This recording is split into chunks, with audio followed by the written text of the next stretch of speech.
Hi, Stefan. Hi everyone.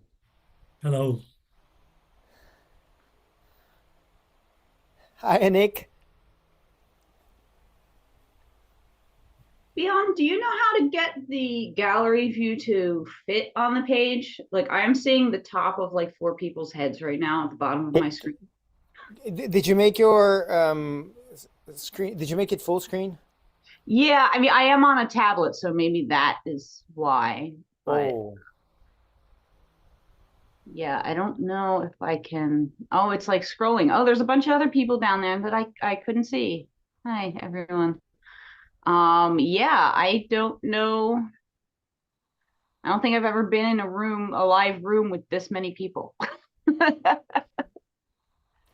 I what happens is that you end up not seeing anyone.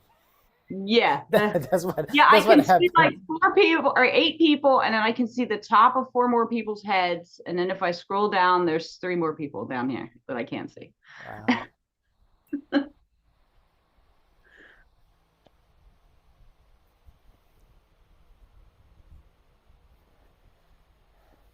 Hi, Ankai.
So, shall we begin?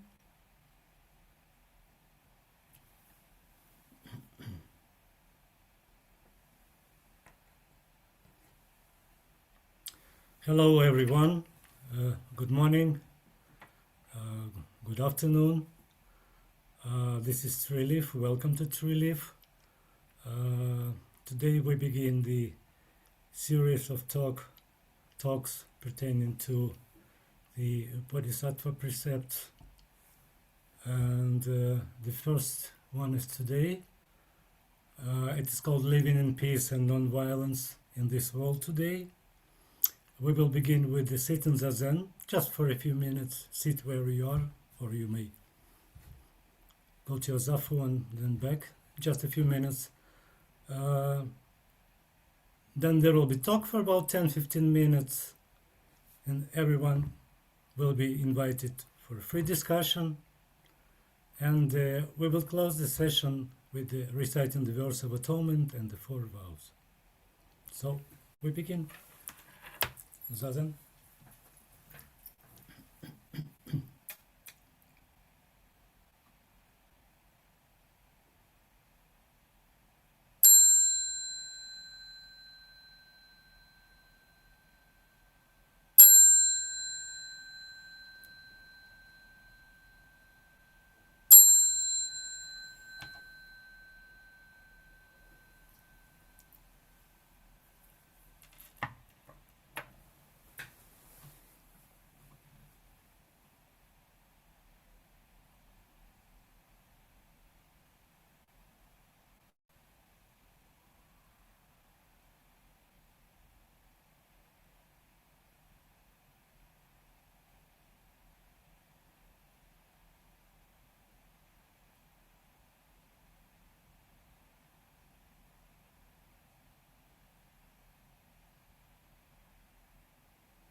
Well,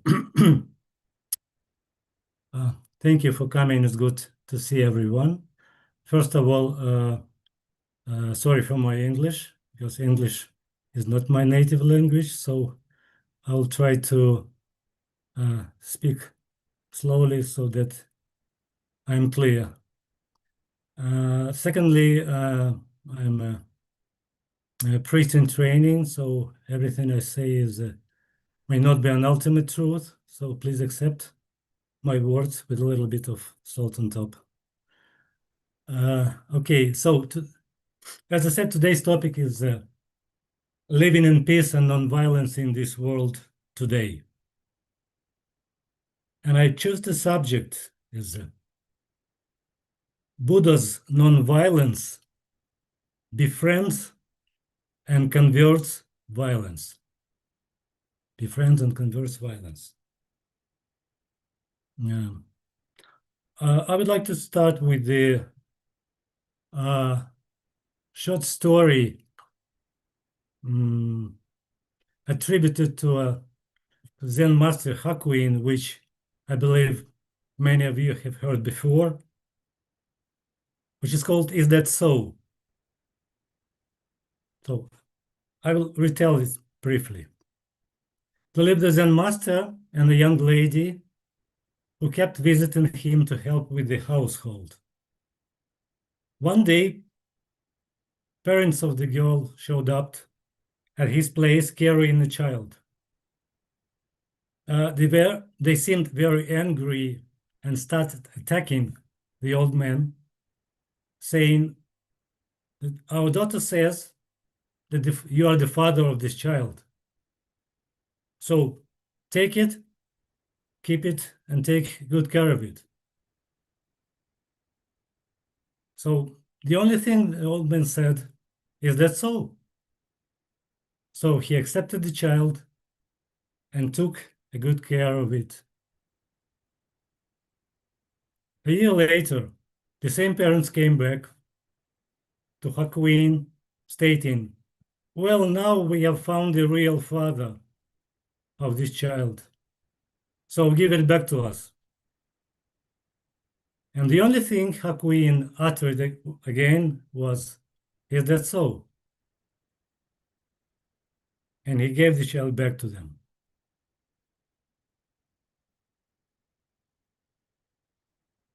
There are many similar stories in the Zen literature teaching us about non-harming way of life and non-violent responses to the violence and aggression.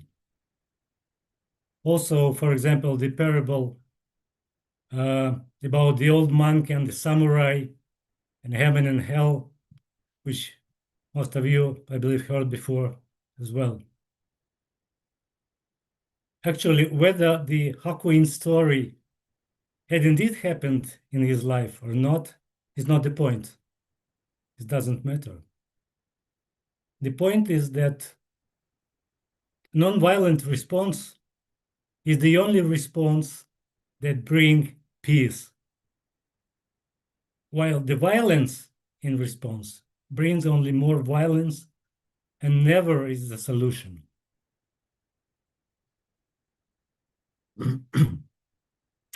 Now, I'm thinking about ahimsa, which is a Sanskrit word for living non-harming way of life, as opposed to himsa. Ahimsa was greatly cherished by Gandhi, a world leader of peace and non-violence. Actually, ahimsa was his way of life. Gandhi used to say, non-violence is the highest form of human consciousness. The highest form of human consciousness. So he said it and lived it up. Let me now read briefly a short passage about the non-violence in accordance to Zen Buddhism and also all of Buddhism. Living in peace and non-violence from a Zen Buddhist perspective involves cultivating inner peace through meditation and mindful action, which naturally leads to a compassionate and harmless way of interacting with the world. This path focuses on understanding the interconnectedness of all beings, embracing the culture of nonviolence as a profound inner transformation, and applying this principle to daily life through practice of Zazen. The core principle of nonviolence is central to Buddhist ethics, embodied in the first precept, not killing, or to avoid doing harm to any living being. Also, nurturing the life is another aspect of non-killing.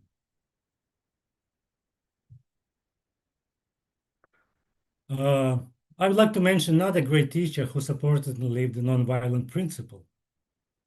It is the Vietnamese Zen teacher Thich Nhat Hanh. Tyne Short, as he was known. He used to say, "Non-violence is rooted in interbeing and interconnectedness.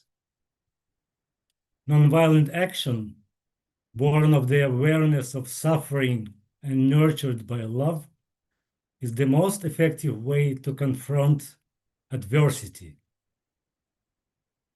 Thus his famous saying, "No mud, no lotus," is a reminder that happiness and suffering are deeply intertwined and that you can't have one without the other. So we're coming to the matter of choice. Choosing nonviolence as a way of acting in the world may seem like a bad strategy or even an expression of inner weakness. However, it is important to bear in mind that violence, despite creating the illusion of power, always arises from fear, inner turmoil, and confusion. Therefore, it is an expression of weakness and helplessness, and certainly the worst of all tragedies, as history clearly shows us in personal and societal relationships. On the other hand, non-violence and non-harming come from a mind that is peaceful, steady, and focused.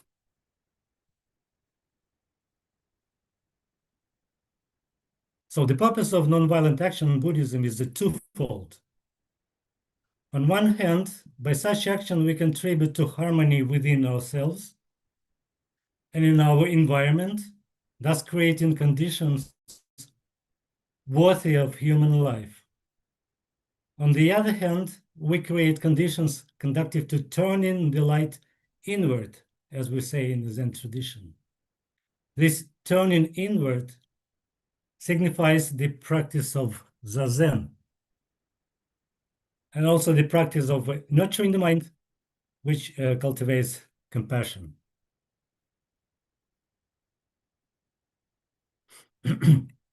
Also, I would like to mention a teacher in the interfaith tradition named Father John Deere.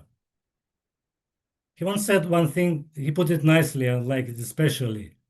He said, "Universal love, universal compassion, universal peace. These words do not work anymore. They no longer work without actions.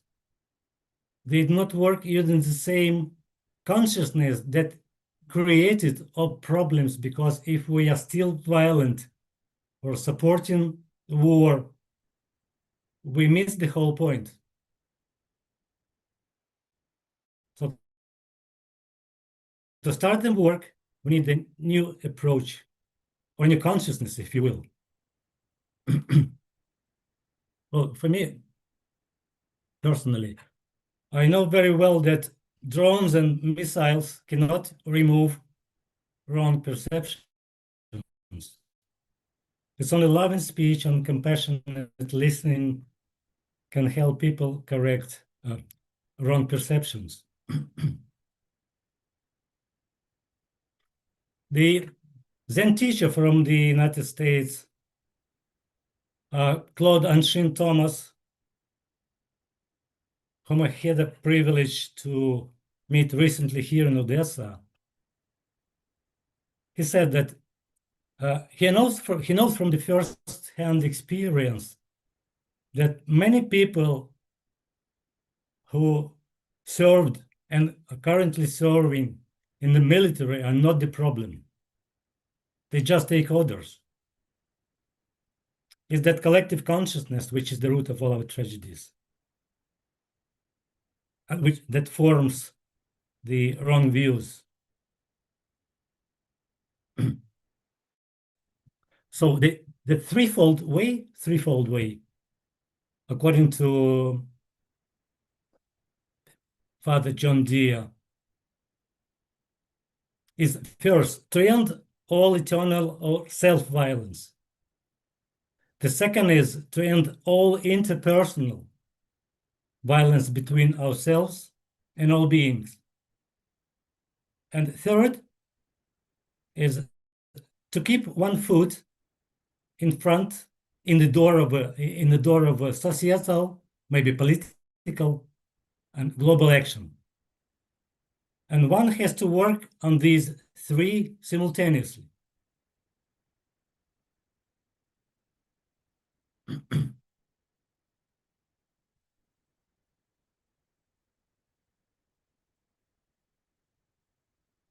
Okay, now I'd like to say a few words about practicing at war. The war has many ugly faces. Violence is one of them. In the realm of extreme bad emotions and feelings like hate, suffering, anger, it is really difficult to practice and cultivate the wholesome way of life. Violence is contagious, but violence is simply not a solution, as it causes more and more violence. And there is a possibility to live differently, which lies in the active non-violence. It is not an anti-war social activity or kind of pacifism. It is a pro-non-violent way of life.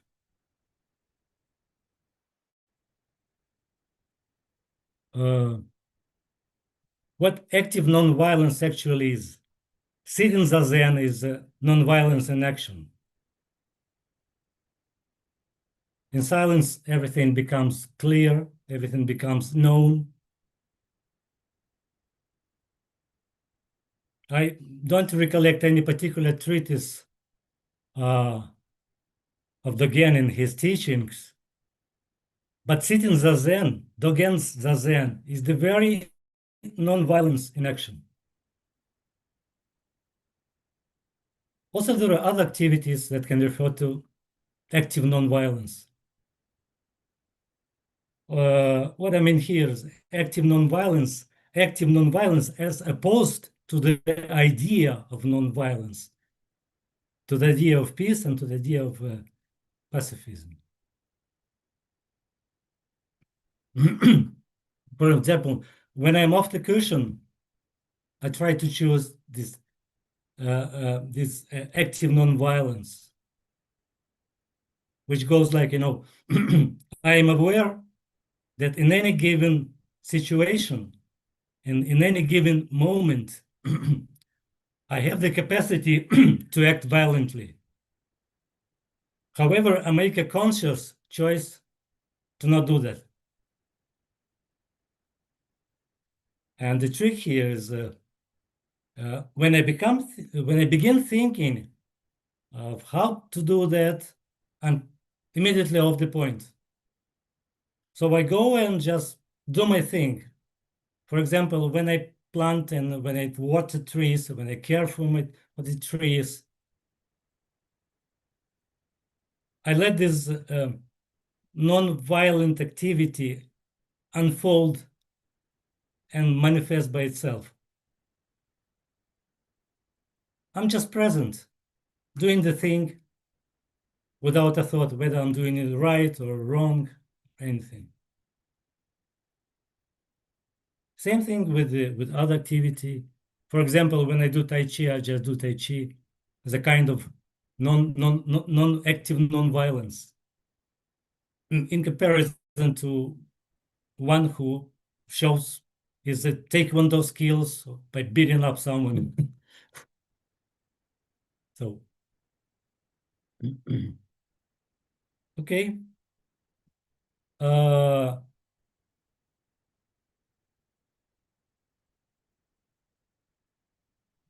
I mentioned above different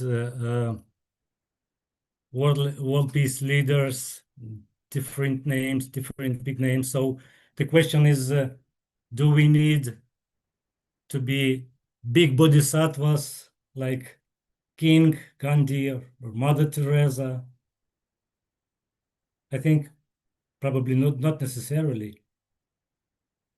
I think we can be little bodhisattvas of the universal peace by nurturing the seeds of nonviolence and applying the nonviolent approach in our daily activities, daily actions, and showing the example to others. I remember the Buddha once said, if I'm not wrong, something like, there will always be greedy, angry, and aggressive people.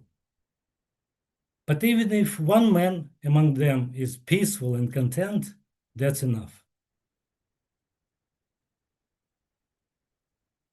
Well, that's all from me. Thank you very much for listening.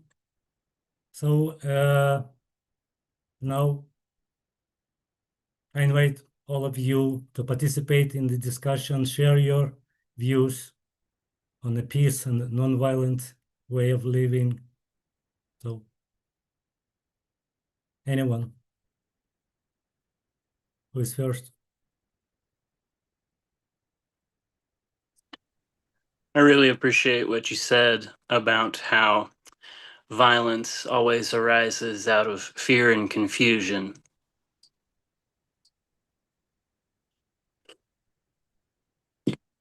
Thank you, Nick.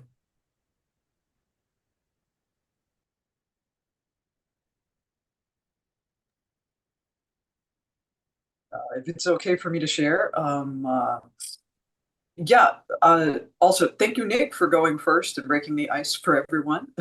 And I'm also very grateful for the reminder that this kind of violent behavior comes out of fear, and that's something that I've struggled with in especially in my 20s and my 30s. I was just this very kind of tortured, angry person, kind of very dramatic and always mad about something. And it's only been recently that I've started to understand that that's because I was afraid something, or I was trying to hold on to something that could never be held on to. And in my frustration, that I would become angry. And so, but I have to work to remind myself of that all the time. It's so easy to fall back into. And so the reminder is very timely for me and very helpful. So thank you. Thank you, Vic.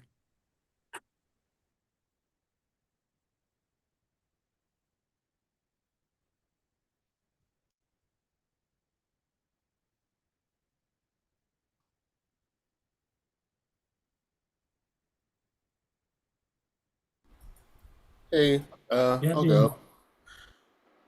Morning. It's morning where I'm at, 6 a.m. or something. Um, so yeah, bear with me. Uh, Okay. yeah, I was thinking, like you were talking about, like the seeds, of nonviolence and like the seeds of violence, right? Like if I, you know, have agitation and I start going around in my daily life just having agitation, not even like physical violence, but I have agitation and I spread that and I'm agitated towards someone else, then maybe they become agitated, right? And then maybe they go on throughout their day and make, causing this agitation. So I thought what you said about, finding that inner non-agitation, you didn't word it that way, but like once again, 6 a.m. here. So yeah, I think that's, keeping, like you said, keeping the zazen mind once you leave the cushion is just as important as keeping the zazen mind on the cushion. And yeah, so that just made me think of that. So thank you so much for sharing. Thank you, Austin. I really appreciate and agree with the points that you and others are making about the anger and violence stemming from fear. I definitely resonate with that in my own life. And of course, the political situation all over the world is not that great. And I find myself being extremely angry when I hear about certain events in the news and things that are happening. And that really does stem from fear, fear of the future and fear of what's going to happen and what these decisions that are being made that are outside my control are going to lead to. And it is challenging to catch myself and not try not to be angry and continually choose not to have violent thoughts and feelings. Yeah, it is a difficult thing to keep going back to that and reminding myself that this isn't what how I want to respond to this situation.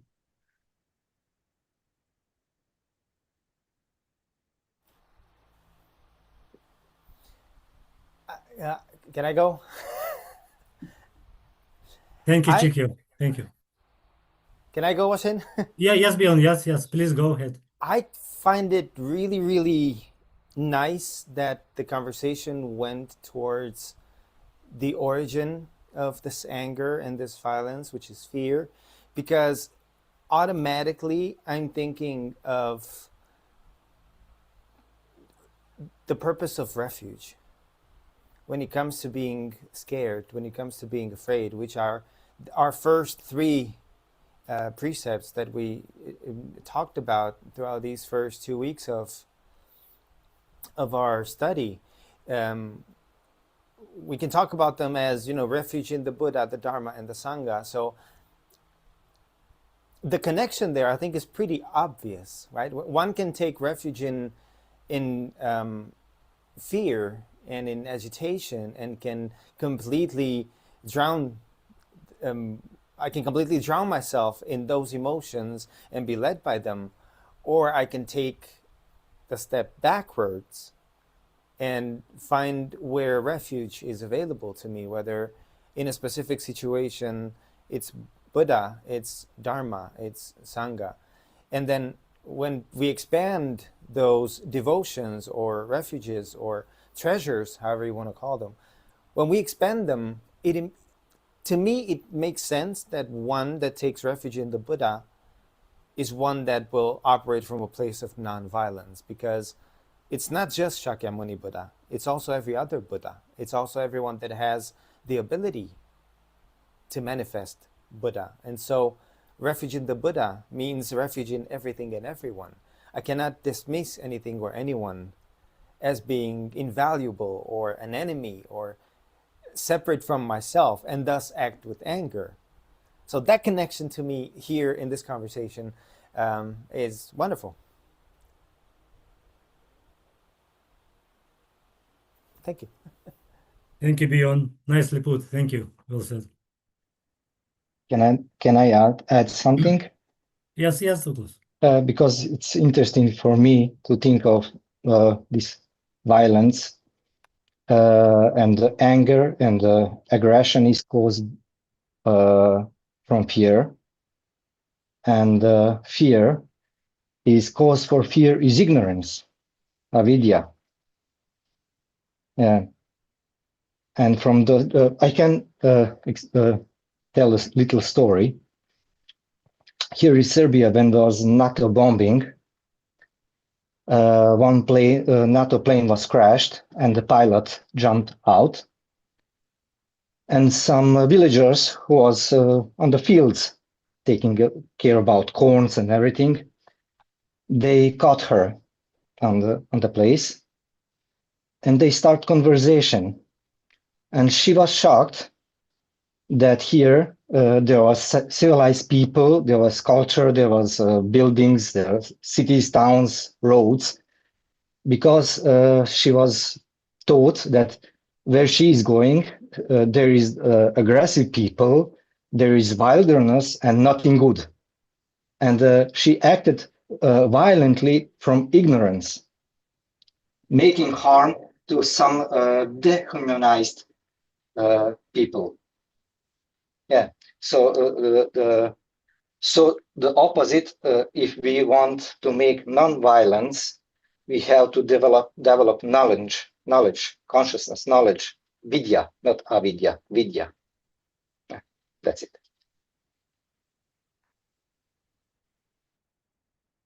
Thank you, Stefan. Thank you. Question, if I may. Yeah, Douglas. Go ahead. Follow up on what you said, Brian. I think this topic is well needed today, based on what's going on in the political activity around the world, as Phil said. As a therapist, I've spent this whole week dealing with a multitude of different people trying to process everything that's going on here in the United States and understanding it. And the whole basis behind all of it is fear of what's coming next, and whose side, the left side or right side, doesn't really matter. It's about that uncertainty, that unknown, allowing that, as Brian and Stefan just said, allowing that ignorance to take over and being guided by it instead of being guided by clarity and understanding and compassion. So I think it's a very timely topic, a timely subject, and I just wanted to thank you for sharing with us. Thank you, Douglas.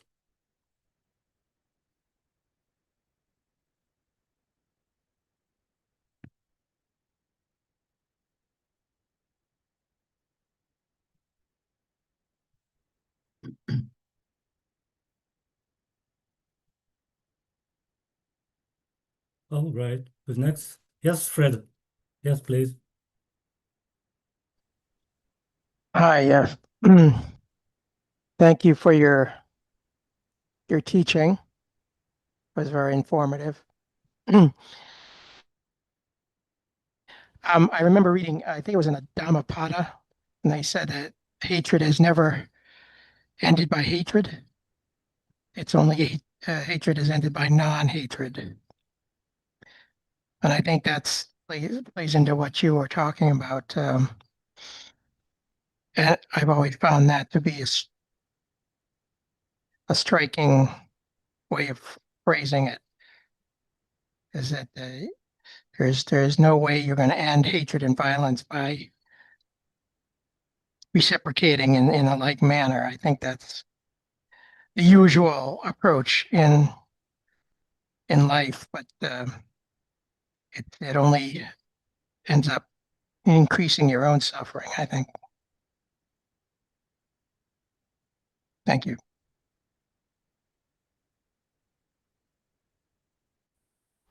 I think Jindo would be very happy. Thank you, Fred. Jindo would be very happy, Fred, to hear you mention the Dhammapada, because he's like on and on about the verse 223, which is the one that you reference now. You cannot conquer, what was it? Conquer anger by love, or anger by non-anger.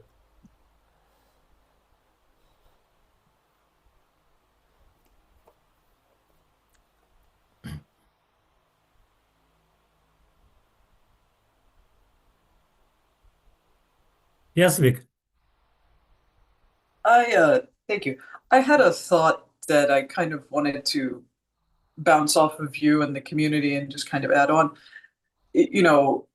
It strikes me just now that you can't answer internal agitation and violence with more violence either. So if I'm having, say, I was actually having a conversation with somebody about this the other day, just suddenly something happens in my environment that startles me or upsets me, and I have maybe this flash of a violent thought, that it's not helpful either for me to kind of smack that thought down in my own mind and be aggressive toward myself, like, oh, you idiot, you shouldn't have thought that way, this kind of behavior.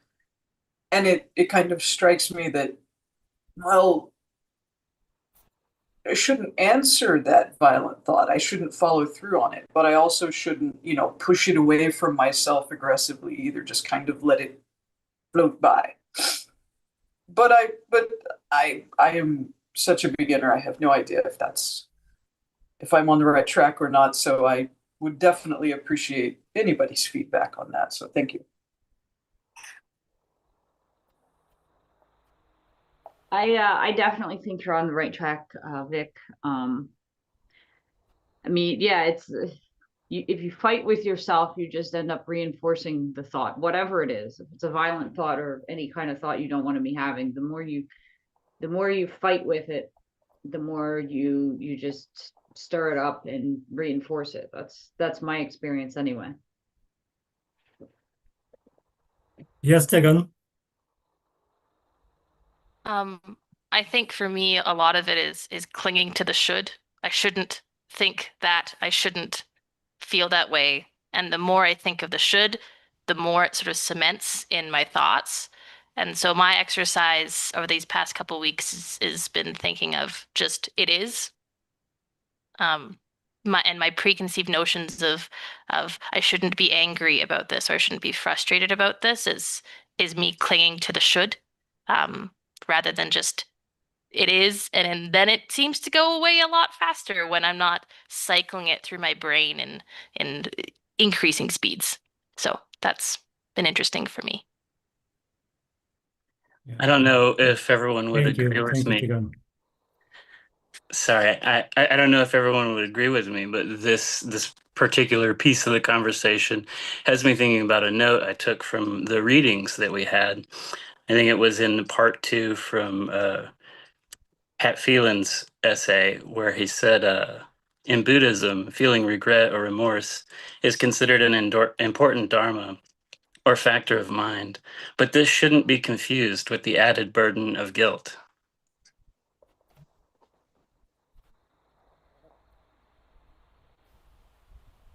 So that was all I had. If I may, hopefully Yes, everybody Steve. can hear me. So one of the things I would say is, yeah, it's good. It's definitely for me, it's a good idea to not push angry emotions away. But one of the things I've been trying to do is look deeper into that emotion. What's causing it? Where is its root really at? So I can kind of understand it, and kind of touch it and feel it. A lot of times there's so much conditioning that lays over top of what we think the root is. Years and decades of just layering on top of these emotions that I think, obviously at the root of 99% of them is fear. Probably 100% of them is fear of the outcome if I don't act violently, fear of the outcome if I do act violently. But where does that fear come from? And conquer that, or at least come to terms with it and move forward. So I am working on letting the emotion pass, but I also want to know why it's there too. So that kind of has been helping me, at least during the last couple weeks of study. So I just wanted to share that with everybody.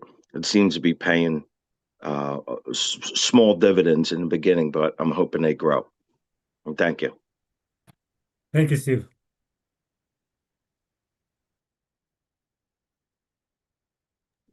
Vic, a little bit to add in onto that comment that you had. One of the things I teach clients all the time, unfortunately, our brain is wired towards negativity because of the adrenaline and emotions and cortisol and everything associated with it. It's easy to be angry. It's easy to get mad. And then when we look at that ego, those emotions coming in, that self-talk, self-doubt, and low self-esteem and self-image feeds into it. And Tegan hit it right on the head. That it's I would correct that having the feelings is not good or bad. That's a societal thing where we're taught that there are good emotions, bad emotions. They just are. The only good or bad part about it is if we allow ourselves to suffer because of them. And there's one old saying in Buddhism saying that I heard once that, you know, pain is inevitable. I can't escape pain, but suffering is optional. That I can go through a process and feel the pain. And like Tegan was saying, I don't have to grasp to, I don't have to chase it or run away from it. Anything. It is what it is. And I have to come to that awakening, that realization that I'm not these emotions, I'm not these feelings, that they are part of me, but they're not me. So since I can observe them, I can change them and I can do something different.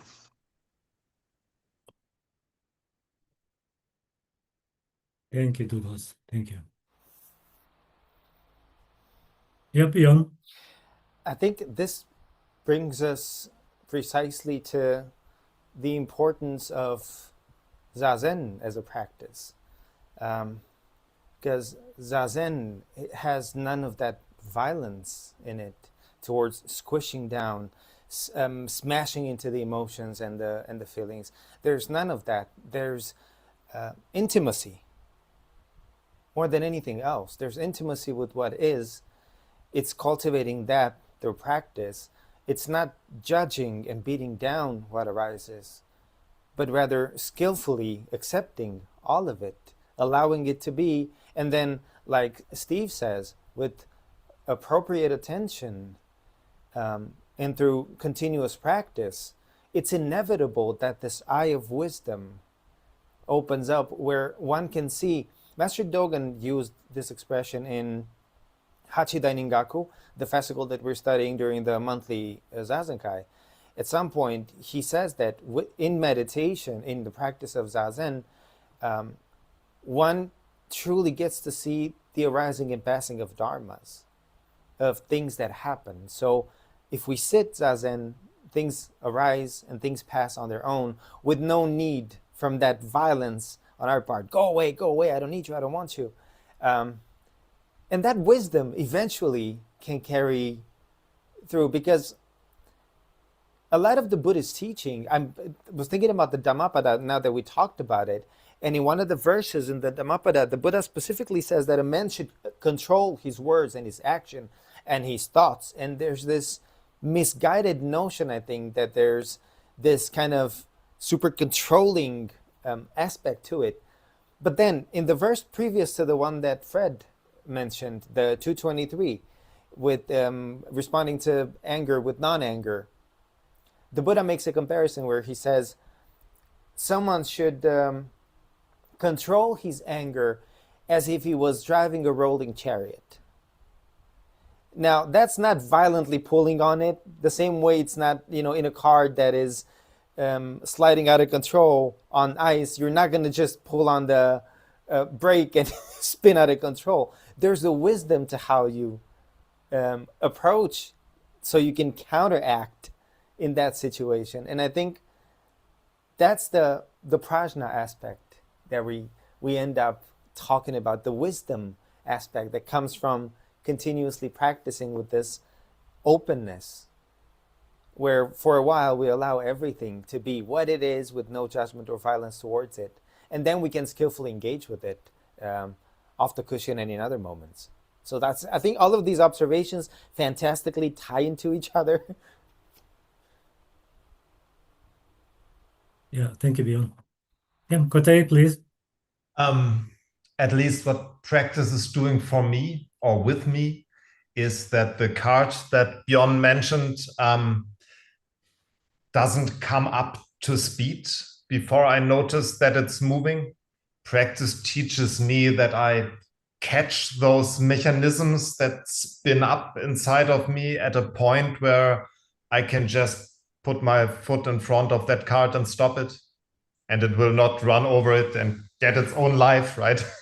Make me act because I'm too far in this thing. Yeah. And if I'm too far in this thing, I have the precepts, of course, right? Yeah. Thank you. Thank you, Kote.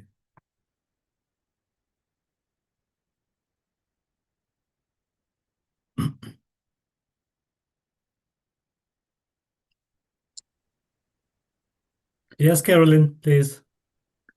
Hi, I want to thank you very much for your talk, and also all the people who have talked.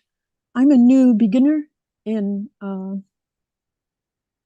Treeleaf, and I've only been doing Zazen for a couple of weeks, but one of the reasons I'm an artist, and one of the reasons that I joined was because of my daughter, who's been a member for some time and is a priest now. And her changes have impressed me so much, and her love and wisdom.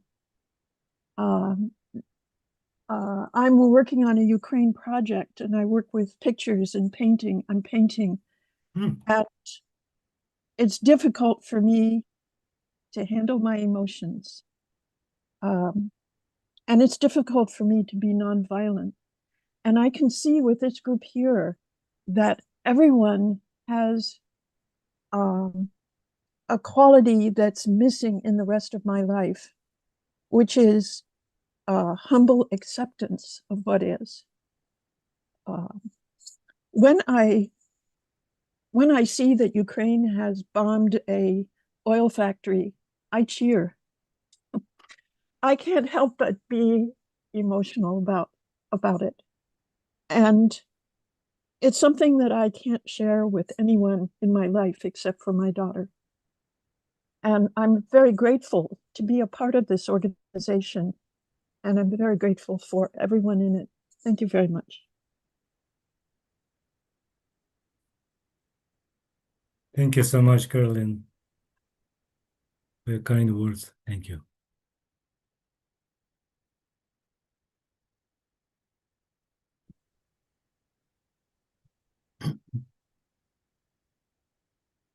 Yes, Joseph. Talking about somebody said that we tend to gravitate towards negativity. And I think in the era of like rapid technological advancement and social media, we tend to get drowned in negativity there.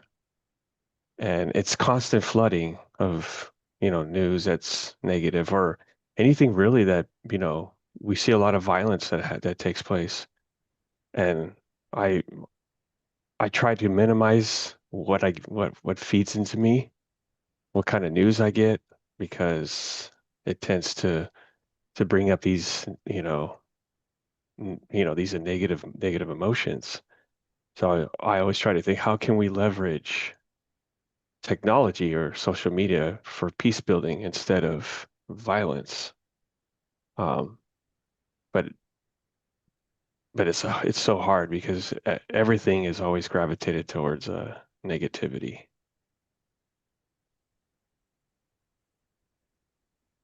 Yes, Tegani, please. I think sort of building on that and building on what Douglas said about the physiological mechanisms of negativity. Evolutionarily speaking, we've also sort of been hardwired to remember negative things more clearly because in the long history of humanity, remembering negative things kept us alive when we were running away from large creatures and allowed us to persist to where we are today. And so I think also when we see so much negativity and we incorporate it into our brains so efficiently, we also recall that so clearly when we think about the past because of the evolutionary mechanisms that sort of our brains have held on to.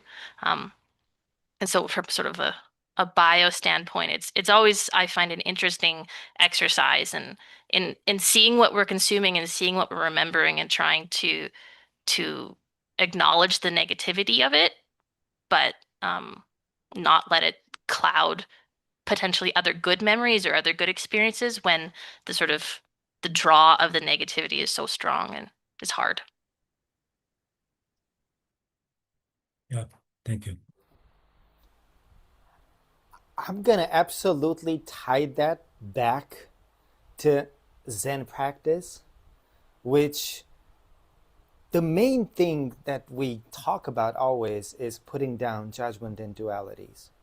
And so listening to what Joe said, there's this attack on the mind with all of the content that's being put out there, with all of the news, with all of the events. And we might tend to focus more on the negative aspect of those events per se, rather than on how I look at them. What I mean by that is, one can look at something and say, oh, that's horrible. I don't know how he could do something like that. Oh, this is making me so angry. On the other hand, one can put down judgment, which is what our Zen practice is about. And one can look at something that's horrifying and remember, there's nothing human that can be alien to me. How did that person get there? What could possibly be unskillful in my behavior that might lead me to that? How can I develop compassion for whatever it is, whatever causes and conditions are that led that person to do whatever it is that they done? Because if they did, I would be able to do the same thing. And so I have the choice of just for a little bit putting down dualities and judgments and cultivate compassion and empathy. It doesn't mean that I'm justifying anything negative. It doesn't mean that I'm justifying horrible actions, but understanding them. I think that's something that's so valuable in our practice. It's something that's so valuable in these three first precepts of ours, our devotions and refuges in Buddha, Dharma, Sangha. And then the next three precepts that we're going to start talking about in, 2 days? Monday? I think Jundo's going to post this the next set of three precepts on Monday. And they are not doing harm, doing good, and doing what's good for others. Now, that's a whole conversation there about why is it doing good and doing good for others? Why aren't they the same thing? But I think there's a choice there to be made also regarding how do I skillfully tackle this thing? Because I can either try to hide from the avalanche of things that are happening around me because they're all negative in one way or another, or maybe I can find some skillful way in which I can transform those super awful things. It's just a thought. Thank you, Bjorn. Kote, Bjorn? It's a difficult thing to do, I guess, because what we call, at least I perceive it like that, what we call news is not really actual news. It is companies trying to generate hits and trying to generate bonding and engagement, and they know how to exploit our bias towards negativity, right? They try to push this thing, and the more they push and the more they show the negative people we are against and whatever, the more we engage, the more we click, the more we feed their money machine. But that's maybe just only my thoughts. But I think the more useful and our practice is that when we see this, to do something against what's happening there with us, how this mechanism is abused that we have.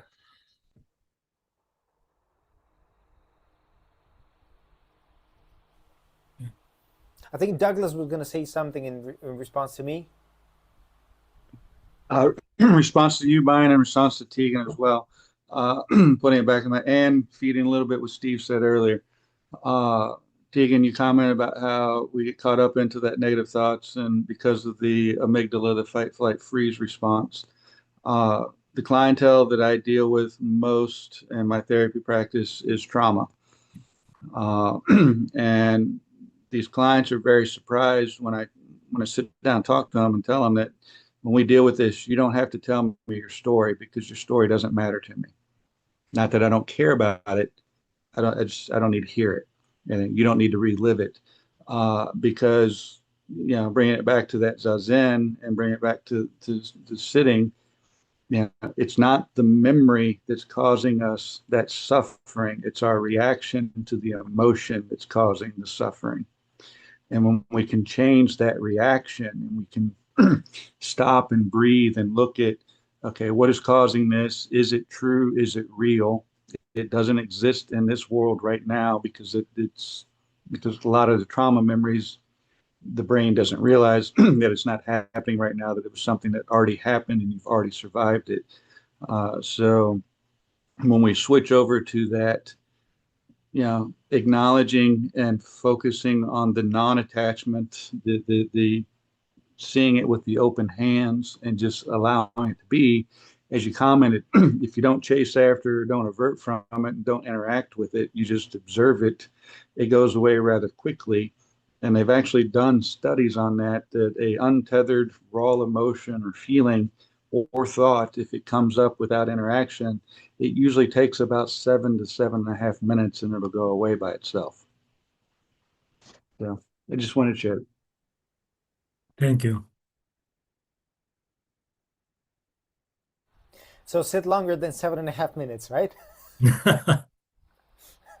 Zazen for 10, you'll be good. Yes, optimal zazen, 7.5 minutes. Is that a prescription? Not a second longer. Hear me out.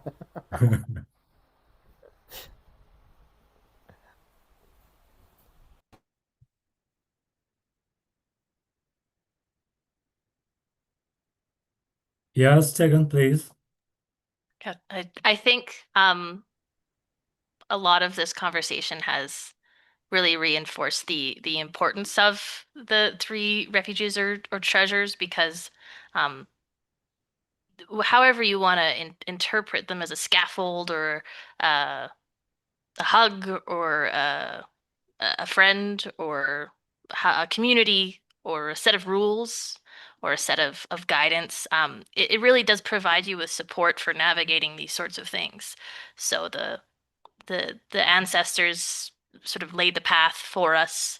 The Dharma is information we can pull from to use in our lives, and the Sangha is who we can discuss this with and find support in for implementing that. So I think this has been really especially important for me to sort of remind me of the essential nature of each of those 3 components. So thank you.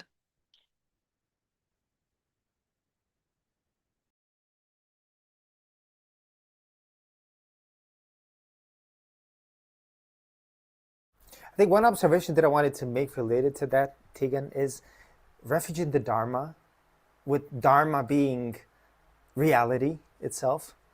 To me, that's one really interesting aspect, which is when I don't know what to do in a situation, I can follow the precepts, right? When I don't know how to act and what arises out of me is dumb, I'm going to rely on the precepts, right?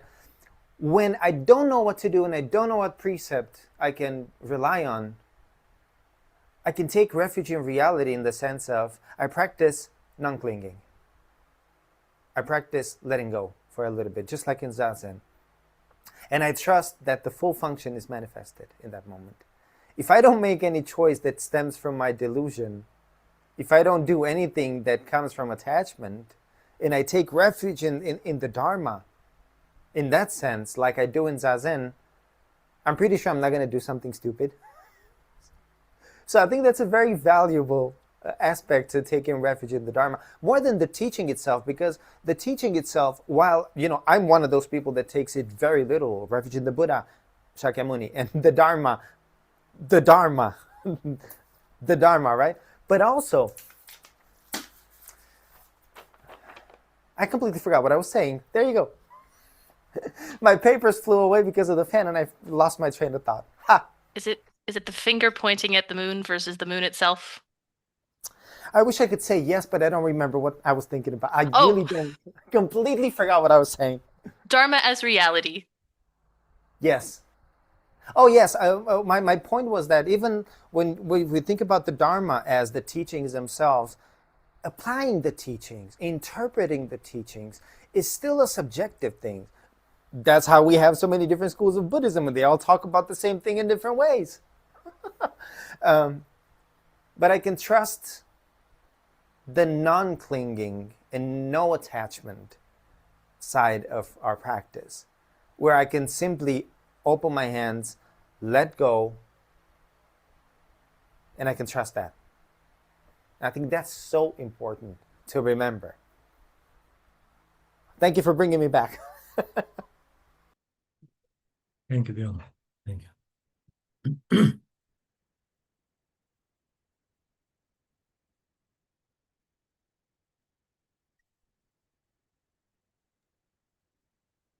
Can I ask? Yes, Stephen. Is it violence only aggression? Or we can make violence by forcing others to do something they don't want, to killing their time, opportunities, abilities.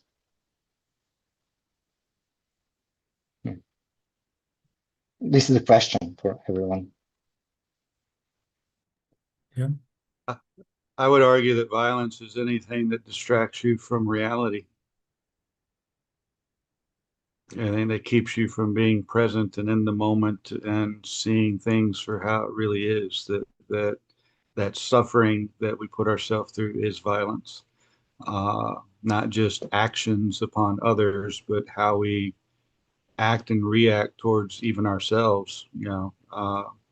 When the Dalai Lama came in the 70s to teach metta here in the United States, he was confused that they had to teach them how to love themselves before he could teach them how to love other people and share love with other people, because we're such negative wired individuals. So, and real quick question, I don't know what your native language is, but I guarantee your English is much better than what my speaking your language would be. So. Yeah. My native is Ukrainian and Russian, so I speak both languages. Yeah, I've been to Ukraine before. I was there on retreat with school, and beautiful language. Can't speak a lick of it, so. Thank you. Thank So you. your English is much better. Thank you very much. Come back to Ukraine again. Come back.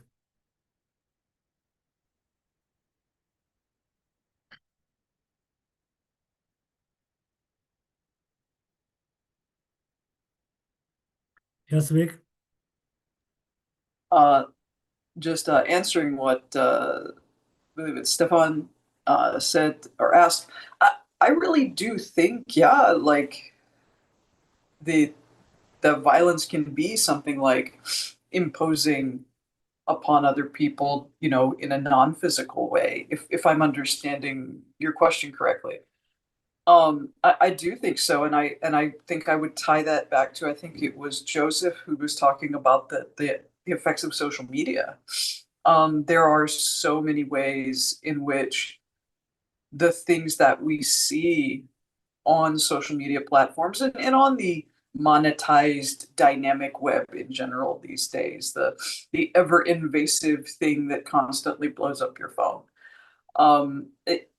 There's these constant impulses from the outside that that try to force a certain warped perception of reality on us, I think. And then, like Douglas has been talking about, we're kind of, and Tegan, that we're hardwired to respond to those things in a particular set of ways. And people, and increasingly bots, know how to mash those buttons.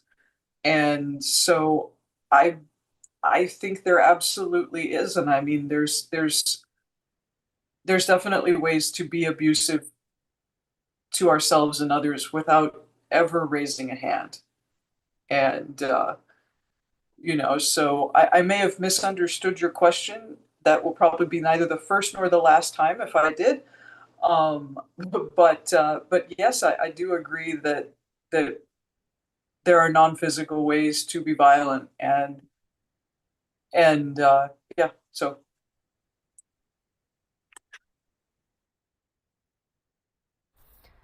Thank you. I Bjorn? kind of want to add something to that, if I may. We haven't started discussing the next three precepts, so I'm kind of jumping ahead a little bit here, but this is the only precept discussion that we have. To me, it's always been interesting related to this, that second and third of the pure precepts, do what is good and do what is good for others, are two different things. And this ties into what Stefan was saying, and also what Vic was saying. Looking at a definition of violence, it's also defined as strength of an emotion, for example. And that's very important, I think. Clinging and attachment to my own views, for example, means I can define what is correct, what is right, and I can try to impose that on others. So my actions, maybe I consider them to be doing good. I'm doing what's good for you. I know better. You should do this. You should think like this. You should behave like this. And that can be violent emotions within me, but it can also be the trigger of violent emotions in others. But the Buddha always encouraged, think before you speak. Think before you act. Is it beneficial?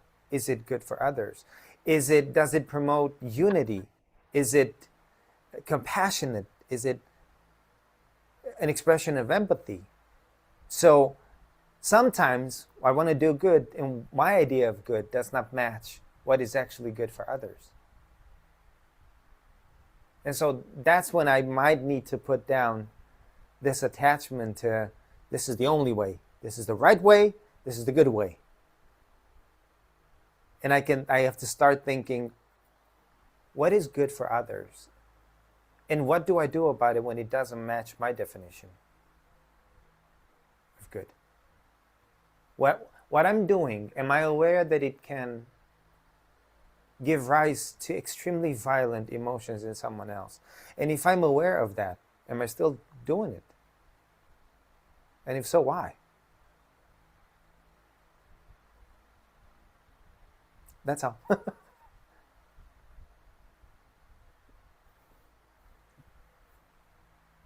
Thank you. One last little thing I'd like to add in there. Yeah. One of the things that, going on what Joe said and others have commented on, what you seek in the world is what you're going to find. So if you're looking for something to justify that negative thought, and I look about on the world, I'm going to find it. I'm find examples of it everywhere. Just like if I look at positive examples of wonderful things going on in the world, because that's where my focus is at, that's what I'm going to find. So we can blame social media and everything else. And like Koti was saying, it's not so much about putting blame about, all this negative stuff out there. We got to look in what's the logarithm that they're using to get us to draw in and to hit the clickbait and to go down that rabbit hole and to follow all this negativity instead of saying, no, I don't want that in my life. There's bad things that happen, but I'm going to be the good in the world that I wish to see right now. And I'm going to look for the good instead of looking at the negative.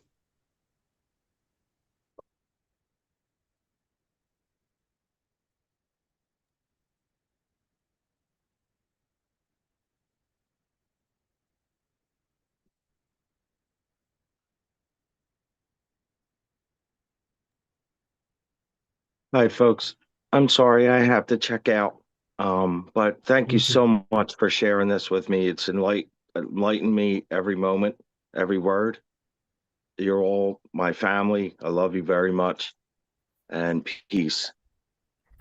Thanks for making time, Steve. Thank you for being here. Thanks for coming, Steve. Thank you. Yep. Have a good day. You too. Thank you.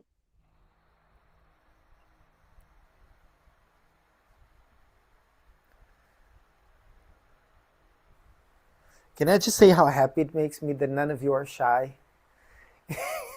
And you all threw yourselves into the conversation. Even those of you that haven't said much, listening is a better quality than speaking nonstop. So Don't ever take my example for example.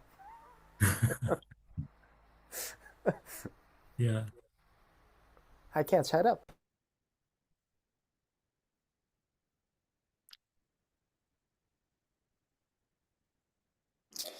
I just want to say something.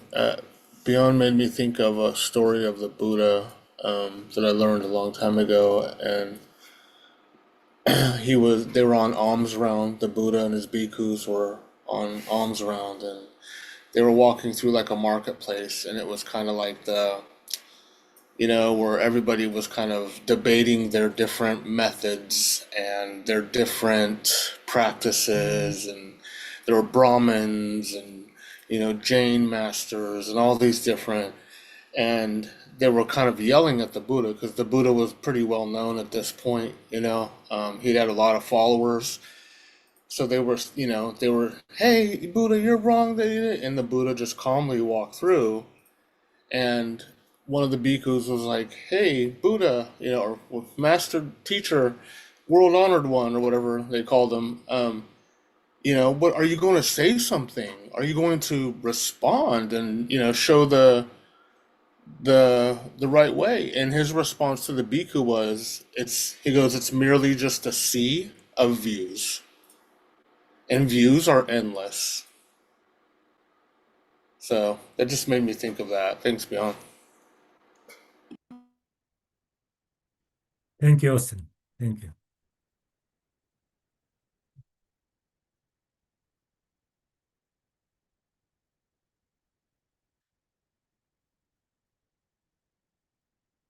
Anyone else has something to say?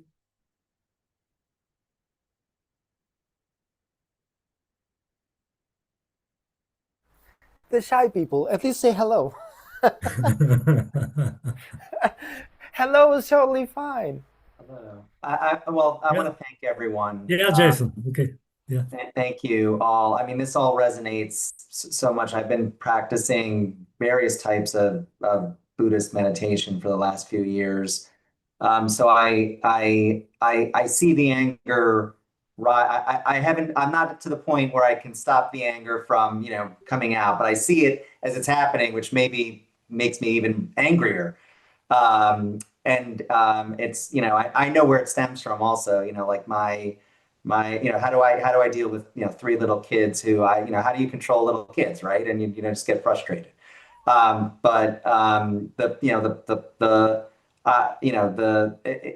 It's surprising to me that I have, like, the political violence in a sense is easier for me to be less angry about than sort of the personal anger, like, to myself with my children, right? And having compassion, it just makes me think, having compassion, it's really about having compassion for myself, right? And that seems to be harder than having compassion for others, at least for me.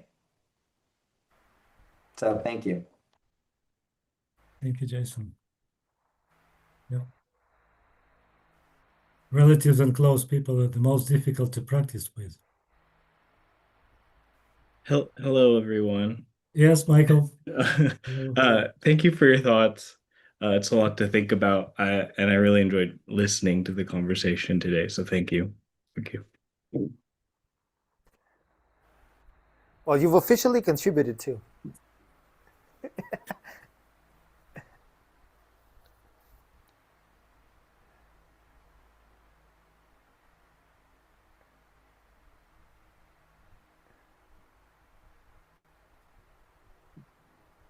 Good morning, everyone. Hi, I'm Aaron. not sure you can hear me. This is the first time I probably spoke on here before, so now I'm sure if my microphone works. Okay, so Yeah, that's okay. Yeah, go ahead, Aaron. my 2 cents on everything. Thank you for all sharing. Everything is very relative in my life right now, and one thing that I have realized in my own life and other people's is clinging on to annoyance, like Austin was saying earlier. That's something that I can feel that resonates in people, that after a while that builds up, and from annoyance it goes to a little bit further step. The next thing you know, you've built up so much, you're starting to release that on, friends and family. strangers. And then after that, it just keeps rising. And next thing you know, you have problems with the whole community. And I don't know, I see it a lot lately. And it's even in myself. That was just my 2 cents. Thank you. Thank you, Erin. Thank you.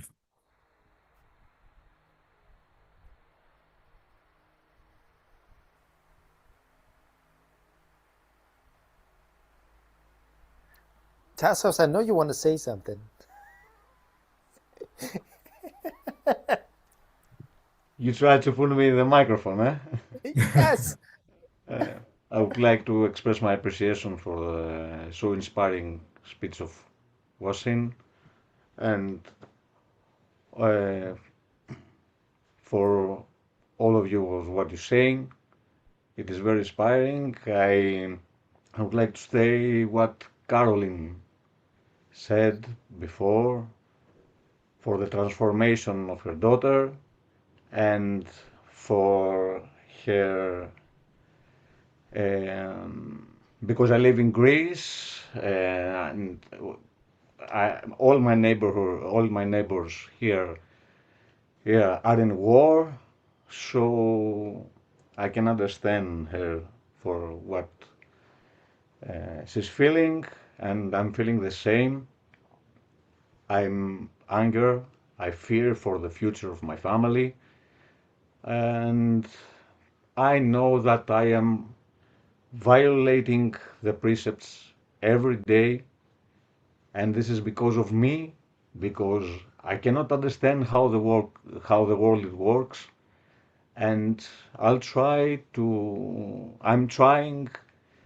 to be mindful of this violation and to learn from Buddha teachings to how to manage myself, my anger, and to deal with all these crazy things in my area.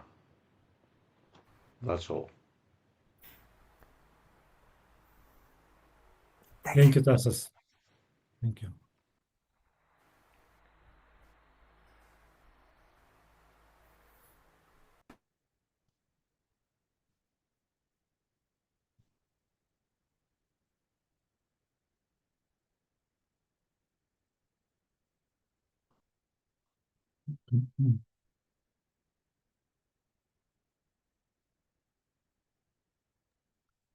Oh, Another question?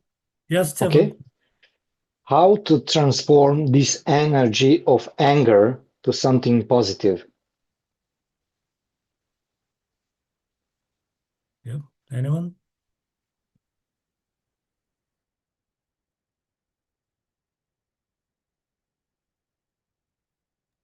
In the world of psychology, we teach people to take that anger and a factor that we call sublimation, where we direct all that energy into something positive.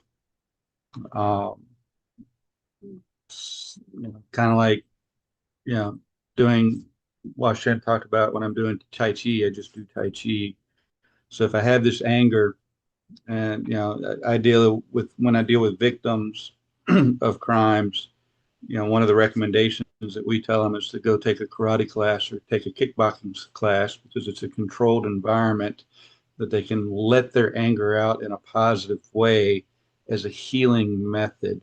And then it's not taking it out on others or taking it out on things, but it's just channeling that energy instead of feeding into the evilness of it to turn it into something that is good and beneficial and healing for yourself.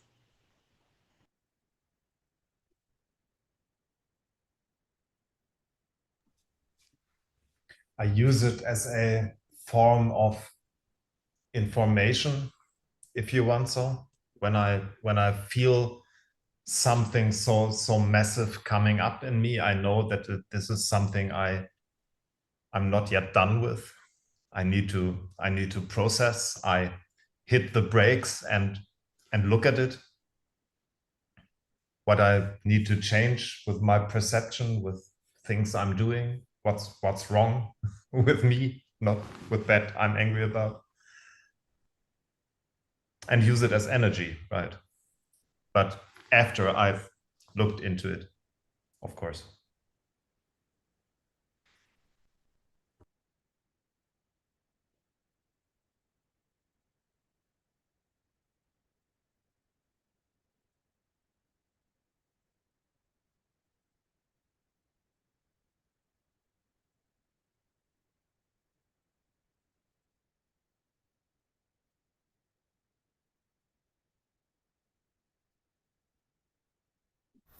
Can I go back to the question of Stefan? I'm gonna go back. I'm gonna go back to Jundo's favorite Dhammapada verse, 223.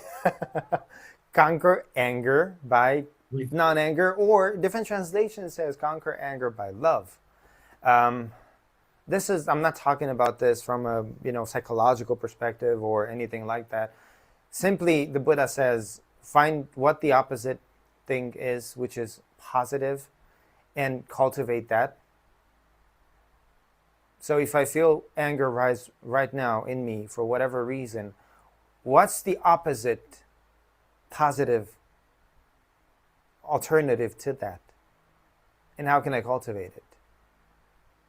To me, that's a skillful way of approaching it. There's tiny things in my life that instantly cause anger. One of the things that I always give as an example, because it makes me laugh, is I will rush out of the house, for example, and take the trash bag out of the bin, pull on the string, run out of the house, throw it away, come back, do my things, and then I'm making dinner, or I don't make dinner, but I'm making food, whatever, and I go to throw like a big bunch of, I don't know, potato peels or something in the garbage can, and what do you know, there's no bag in it. And I used to get so angry, because most of the time the peels would like end up in the trash can before I could even react to the fact that there's no bag in there. And I'll be like, right? Nowadays, it just makes me laugh. I sort of took that and transformed it. I realized what I was doing, that I was getting so angry at such a silly thing. It's not a problem. Scoop out the peels, put them down, put a bag in, and throw them again. And nowadays, I sort of managed to transform it into something funny. It's one of those things where I will instantly laugh at it. But it was a conscious. I do that to myself all the time.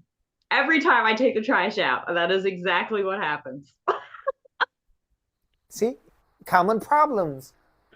Probably with common solutions. If you figure it out, let me know.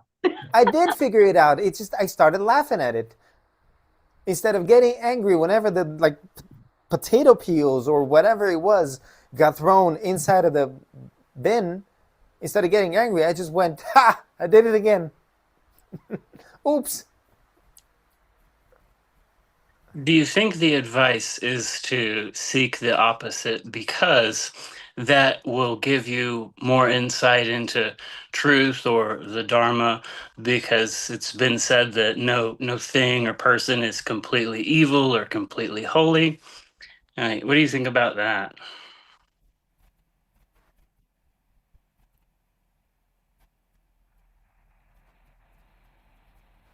Who's that question for? Anybody. Anybody in general, yeah. I guess for you, Beyond, primarily because you mentioned that the Buddha's advice was to look for the opposite of anger, but to anyone in the group. Beyond, can I answer that real quick before let you think about your thought? I look at it, doesn't really matter. We're human. We're emotional beings. Emotions are going to rise and fall, and there's nothing we can do to stop it. The bigger lessons that we learn through the Buddhist teachings and the Zazenski, or Shikantaza, sorry, Zazen, is understanding why is that emotion arising in me to begin with. And then because that emotion is an indication of something, and Beyond hit on it earlier, it's an indication of something that's unresolved, right there, Kotit said it, it's unresolved with inside me. And then because that's the only reason why I'm reacting to it in a negative way. So if I understand why am I reacting reacting this way, then I can change how I react. I think, I once again, I teach clients all the time. We're afraid of these emotions, and because our natural feelings is if they're the uncomfortable emotions, we deny them, suppress them, push them away, don't even look at them, don't even face them, and we don't realize that's a version of clinging to them. We're interacting with them without physical interaction or conscious interaction, and instead of fearing them, understanding that these things are trying to tell us something, they're trying to correct something, or they're trying to show you a faulty thought process that we have about a situation, because everybody's suffering. It's one thing that we all have in common. We all have suffering. We all have problems. They may be different, but it's universal that there's things in the world that could always be better. And as the Buddha always taught, it's about that reaction. When he talked about the young man telling him to shut up, that he didn't know what he was talking about, and saying I refuse to accept that gift that you're trying to give me. I don't have to react to the feeling that comes up. But I do need to understand why did my body begin to start to react this way. And when we do that, truly nothing, one of the mantras I say every morning before I wake up for reality and my day's worries kick into the head is that nothing anyone can say or do will affect the calmness that I have within inside me. Only I can allow that to happen. So these emotions can come and go, and I don't have to react to a single one of them. I just need to have compassion towards those and understand that they're trying to tell me something. Thank you, Kotei. It's one of the topics I really like, so I'm trying to make it short. To finding the opposite emotion thing in Yogacara, which is a pre-Zen school of thinking that is, in my eyes, closely connected to Zen. They have the idea that part of our consciousness is a so-called storehouse consciousness, where all actions we could possibly do are present as seeds conditioned by things we learned in the past, by collective seeds, how our society is shaped by all of these things. And we can choose which of those seeds to nurture, which of these seeds we will water and let grow. And out of this, Thich Nhat Hanh, Washin mentioned in his talk, developed this nurturing seeds practice, where you do precisely that, where you look at one of the negative emotions you have, choose the opposite, and you try to nurture that seed, you try to water that seed and not the unhealthy one. So I like this idea that this is somehow how we work, that there are those conditioned ideas.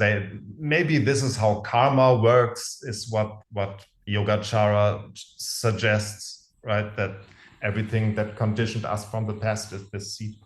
And so choosing the opposite seed and watering that one might help. Nick, Yeah, to add to your question, I think it's not necessarily a matter of doing the opposite because of this or that. I think what the Buddha always insisted on was independence, in the sense of be able to react appropriately to whatever's in front of you, and for that you need to be skillful. So what the Buddha taught was we need to understand things so that we can be skillful about how we approach and react to them, right? Sometimes that means looking at the opposite thing, like we talked about here, and sometimes I think that means looking at precisely what is, facing it head on, right? So I think ultimately the practice is that of non-clinging. It always comes back to non-clinging. It always comes back to, the Buddha said, don't cling to any views. If you find yourself clinging to some view in particular, be skillful about it. So I think that applies to all of this discussion, or the question that you asked. In this particular case, he said, well, if you're angry, how about trying not being angry? Or if you're hateful, how about you try being kind? If you develop negative emotions towards someone, how about you sit down for 5 minutes and send them thoughts of goodwill? You don't need to be their friend, but you can wish them well. And that might educate you, might change you on the inside in a skillful way, because the idea that someone is not good or bad is true.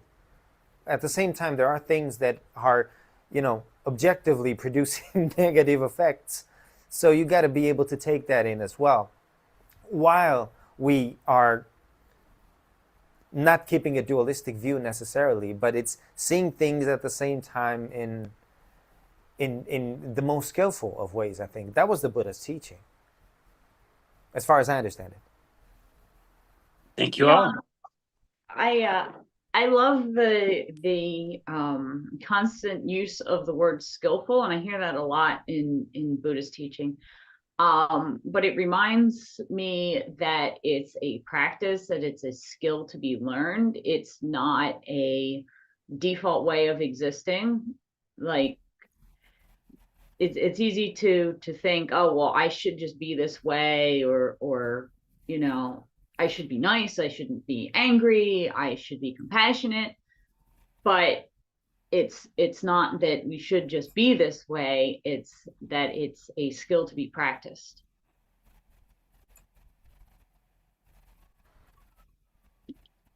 Yes, Vic?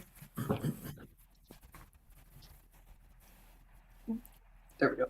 Just to kind of hopefully build, we shall see, upon what others have said, I certainly don't have the knowledge or the expertise that so many of people that are sharing do, but just something that happened to me the other day kind of brought this into focus, and I'll be very, very brief. I was in line at the grocery store, buying some groceries, and there was some stuff going on ahead of me in line that was very, it was definitely a lot of what we've been talking about today, and the emotions that it aroused in me were very strong and very negative. And so I'm standing here with my little basket of groceries getting very upset, and it just struck me as so disproportionate. Like, dude, what am I doing? What even is this?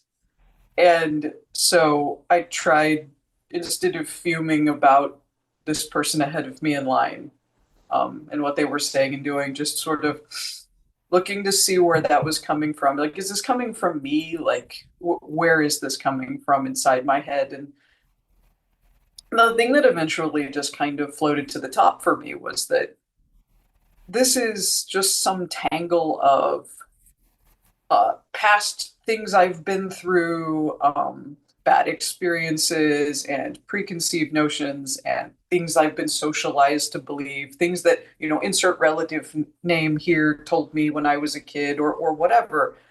This is just it's just noise from past experiences that I'm not even sure it has an objective reality. And it's certainly not some vital part of whatever me is. It's just static. It's just like having an open browser tab that's playing sounds or something. And I was like, and I was just kind of able to pull back from it a little bit because of that. And so I feel like that was an experience that made me go, this is just a cause and effect thing. It's not actually like me, so to speak. I can let go of it. It's okay to let go of it. And that, I'm sure there are still very many flaws in my thinking, but it was different from what I would normally do, which is get really upset and just spiral and get worse, and then take it home and tell my spouse about it, and post online about it, get even madder. So, anyways.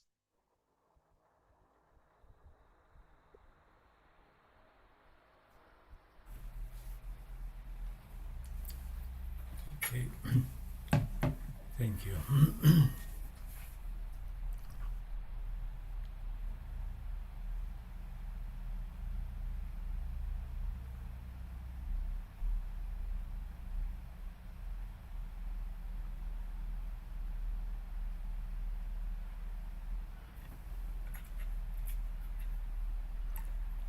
Okay.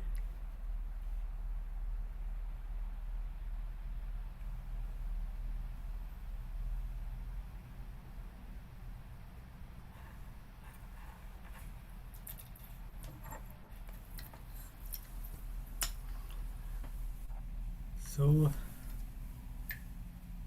thank you everyone.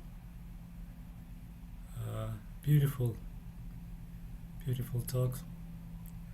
So I think we may call it a day. Yep. Yeah. So now I will recite. We will recite the verse of atonement and the 4 vows to close the session.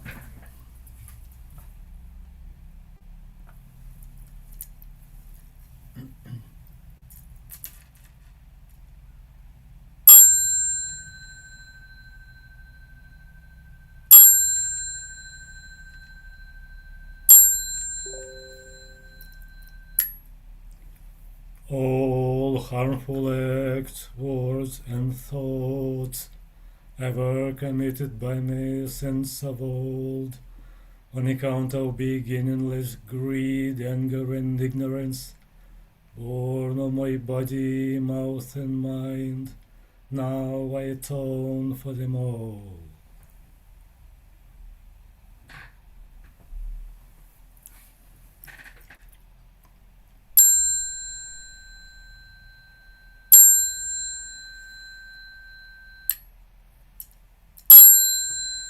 To save all sentient beings, though beings numberless, to transform all delusions, though delusions inexhaustible, to perceive reality, though reality is boundless, to attain the enlightened way, a way unattainable.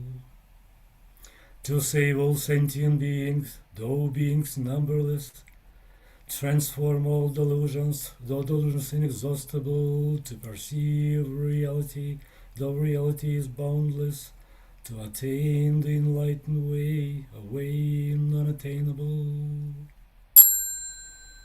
To save all sentient beings, though beings numberless, to transform all delusions, though delusions inexhaustible, to perceive reality, though reality is boundless, to attain the enlightened way, a way unattainable.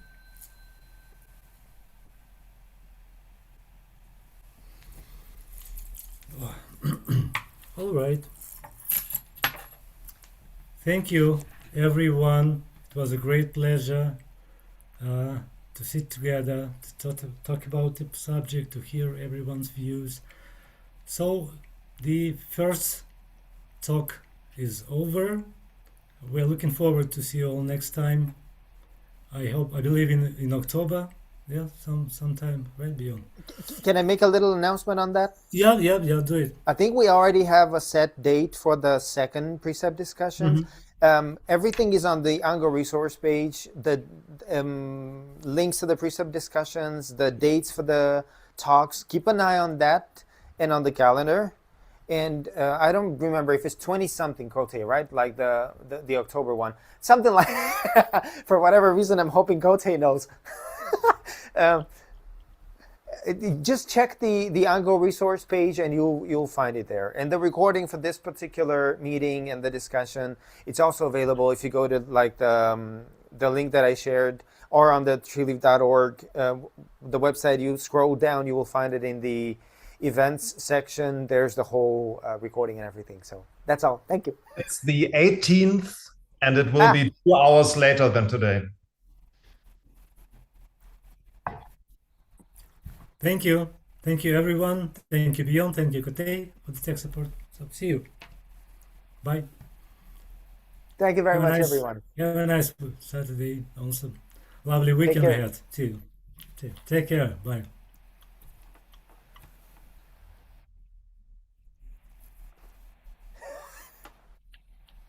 Vittorio, next time you have to say something. He left.